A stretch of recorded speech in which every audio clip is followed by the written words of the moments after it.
নমস্কার। আজকের আলোচনার বিষয় হচ্ছে 2026 সালে কর্কট, সিংহ এবং কন্যা রাশির কেমন যাবে 2026 সালটা। আপনারা জানেন 2025 সাল সবারই মোটামুটি খারাপই গেছে এবং নানান দুর্ঘটনা, নানান অসময়ের মধ্যে তারা ছিল। কিন্তু আজকে 2026 সালে 3টে রাশির রাশিফল বলতে চলেছি। কর্কট রাশির ক্ষেত্রে কিন্তু চরম সাফল্যের দিন চলে এলো। 2026 সাল কর্কট রাশির প্রচুর সাফল্য আসবে, বিশেষ করে মার্চ মাসের পর থেকে কিন্তু আরো বেশি সাফল্য, যখন বৃহস্পতি মার্গী হয়ে যাবে। আবার কর্কট রাশির ক্ষেত্রে জুন মাস থেকে কর্কট রাশির ওপরেই বৃহস্পতি বসে থাকবে, তাই সেই সময়টা তাদের চরম আর্থিক উন্নতি দিতে শুরু করবে। শনিও তাদের ভালো জায়গায় আছে।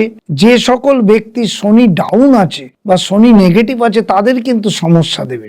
নচেত কর্কট রাশির যাদের শনি ভালো পজিশনে আছে, শনি বলবান পজিশনে আছে, তাদের শনি কিন্তু ভাগ্যস্থানে বসে প্রচুর সাফল্য দেবে। এই জায়গাটা কিন্তু মাথায় রাখতে হবে। তাই শনি যদি নেগেটিভ থাকে তখন কিন্তু সেই জায়গাটা প্রতিকার প্রতিবিধান এবং ভালো অ্যাস্ট্রোলজারকে দেখিয়ে নিতে হবে। না হলে ওভারঅল কর্কট রাশির সময় কিন্তু ভালো। যারা নতুন ব্যবসা করতে চান, নতুনভাবে ব্যবসায় নামতে চান, তারা মার্চ মাসের পর থেকে নামুন, দেখবেন ব্যবসায় আস্তে আস্তে গ্রোথ আসবে। যারা বিয়ে করবেন তাদেরও বলবো মার্চ মাসের পর থেকে খুব ভালো সময়, কিন্তু বিয়ে করার আগে জটুক বিচারটা এখনকার দিনে করে নেওয়া উচিত। যারা ব্যবসা অলরেডি করছেন তাদের কিন্তু মার্চ মাসের পর থেকে উন্নতি আসবেই আসবে।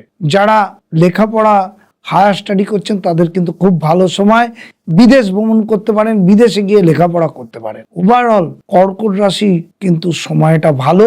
আর যাদের শনি বলবান আছে তাদের তো প্রচন্ড ভালো, কিন্তু শনি নেগেটিভ থাকলে সেই জায়গাটা একটুখানি প্রতিকার প্রতিবিধান করে নেওয়া উচিত। এরপরে বলবো সিংহ রাশির 2026 কেমন যাবে।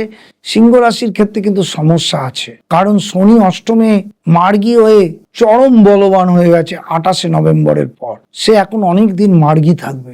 অষ্টমে শনি আমরা বলি ভালো প্রভাব দেয় না, সুতরাং এটাকে ধাইয়া বলা হয়। 7.5 আর ধাইয়া মোটামুটি একই, নেগেটিভ ফল দেয়। 2.5 বছর সিংহ রাশির কিন্তু খুব যন্ত্রণার বিষয়। বাবা মার শরীর ভালো যাবে না, নিজের শরীরও ভালো যাবে না, মানসিক ডিপ্রেশন বাড়বে, কর্মক্ষেত্রে উন্নতির ক্ষেত্রে বাধা বাধা বাধা আসবে। ওভারঅল সিংহ রাশির 2026-এ যদি রবি আর বৃহস্পতি তার ছকে বলবান না থাকে তাহলে কিন্তু সমস্যা দেবেই দেবে। তাই সিংহ রাশির লোকেরা অবশ্যই বাস্তবটাকে মেনে নিয়ে কর্মফলের জন্য বসে থাকবেন না। তারা কোনো ভালো অ্যাস্ট্রোলজারকে দেখিয়ে জায়গাটাকে রেকটিফিকেশন করুন, না হলে সিংহ রাশির কিন্তু সমস্যা আসতে চলেছে। এইটাকে মাথায় রাখবেন যে সিংহ রাশি কিন্তু খুব সাবধানতা অবলম্বন করে চলতেই হবে, না হলে তার ফল কিন্তু 2026-এ ভালো দেবে না।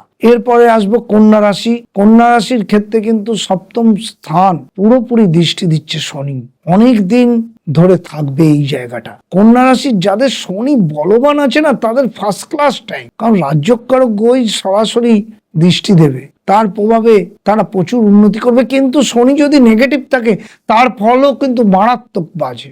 একাদশে বৃহস্পতি থাকবে, এটা কিন্তু মারাত্মক পজিটিভ ফল। কন্যা রাশির ক্ষেত্রে চরম সাফল্য আসতে চলেছে। কেরিয়ার, যারা নতুন চাকরি পাচ্ছিলেন না তারা কিন্তু পেয়ে যাবেন মার্চ মাসের পর থেকে, এবং কেরিয়ারে উন্নতি হবে। যারা নতুন ব্যবসা করতে চান তাদের ক্ষেত্রেও চরম উন্নতি কন্যা রাশির ক্ষেত্রে। যারা খুব পরিমাণে কষ্টে ছিলেন এতদিন যে আমার সাফল্য আসছে না, তাদের কিন্তু সাফল্য আসবে, কিন্তু তাদের শনিটাকেও বলবান থাকা দরকার। বিবাহিত জীবনে প্রবেশ করতে পারেন জটুক বিচার করে, আমি সব সময় বলি। যারা হায়ার স্টাডি করছেন খুব ভালো সময়, হায়ার স্টাডির জন্য বিদেশেও যেতে পারেন। কর্মের জায়গাটা ওভারঅল প্রচন্ড ভালো। মানসিক একটুখানি ডিস্টার্ব থাকবে, সবসময় একটা ভয় ভয়, কারণ রাশির ওপর শনির দৃষ্টি থাকবে, কিন্তু আপনি চেষ্টা চালিয়ে যাবেন, দেখবেন সাফল্য আসবেই আসবে। শনি যদি বলবান না থাকে তাহলে কিন্তু সমস্যা দেবে কন্যা রাশির ক্ষেত্রে, না হলে বলবান থাকলে বৃহস্পতিও বলবান হয়ে যাচ্ছে, চরম ভালো সময় কিন্তু কন্যা রাশি। তাই যাদের শনি নেগেটিভ আছে তারা কিন্তু দেখিয়ে নিন, ওভারঅল কিন্তু কন্যা রাশির খুব ভালো সময়। এই কথাগুলো মাথায় রেখে চলুন। 2026 সালের রাশিফল আমি বলে দিচ্ছি, কিন্তু যাদের সমস্যা দেখা দিচ্ছে তারা কিন্তু অ্যাস্ট্রোলজিক্যাল গাইড নিন। আমি বারবার করে বলি সিরিয়াস হতে হবে। মানসিক ডিস্টার্ব থাকলেও অ্যাস্ট্রোলজিক্যাল গাইড নিন, কারণ একজন অ্যাস্ট্রোলজারই আপনাকে সঠিক পথে নিয়ে যেতে পারে। আমার চ্যানেলটা অবশ্যই সাবস্ক্রাইব এবং লাইক করে দেবেন, কারণ প্রত্যেকটা আলোচনা শিক্ষামূলক আলোচনা আমি করে থাকি। এর মাধ্যমে অনেক কিছু অ্যাস্ট্রোলজিক্যাল গাইড আপনারা পাবেন, দেখবেন আপনারা অনেক কিছু জানতে পারবেন। সবাই ভালো থাকবেন। আজ এই পর্যন্ত, নমস্কার।